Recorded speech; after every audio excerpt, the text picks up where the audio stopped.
Treat your friend to a cup of Indian street watermelon juice if they like milk tea. The watermelon cutting technique is as sharp as fire. Freezing tech is super cool. Science and tech make watermelon juice stunning. Customers will get chills after drinking it. The stall is in Mumbai. Regardless, the second-hand guy brought the watermelon from the light to the dark. When doing business on the street, there are always people who ask if the watermelon is ripe. In order to avoid sliding on the wall and finding fault, the stall moved the watermelon cutting location to the alley. The guy put the watermelon one cuts the watermelon in two. The man uses his best knife skills to cut the watermelon into a bucket. This big bucket is usually used to hold fruit peels, but the stall has its own unique object, turning it into a fruit pulp bucket. Another young man cuts the watermelon and puts it on the table. The little pilot next to him is eager to try and eat the watermelon before the customer, but he is beaten to it by the young man. It can be seen that the watermelon tastes good. In the flash of swords and shadows, the watermelon sack is cut into the bucket and flies out of the bucket. The watermelon is gone. The knife flashes beside the finger, and the red light in the bucket makes the flesh look more vivid, as if a red light is on in front of the customer.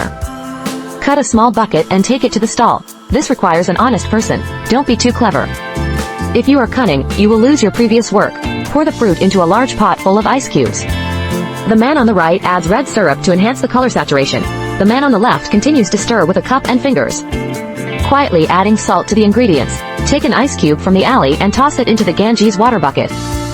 Wash the ice cubes and place them on the ground to absorb bacteria. There is also a small pilot with us.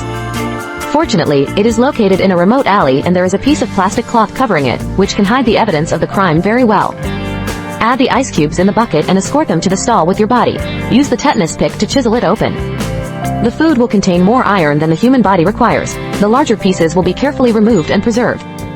In order to show the generosity of the stall, the boss selected employees with thick hands to stir the words to prove that he is not a stingy person. Yellow arms go in, red arms come out, hitting the customer's stomach hard. After absorbing flavors, several pieces can be taken out. 10,000 cups are filled with sincerity and can be handed to customers. When the water level in the pot becomes low, ice cubes are added directly. The juice keeps flowing and customers never stop. You'd better not drink it, but you can ask your friends to drink it. 1 cup makes you want to cry but you have no tears. 2 cups make you feel heartbroken. 3 cups makes you sleep peacefully.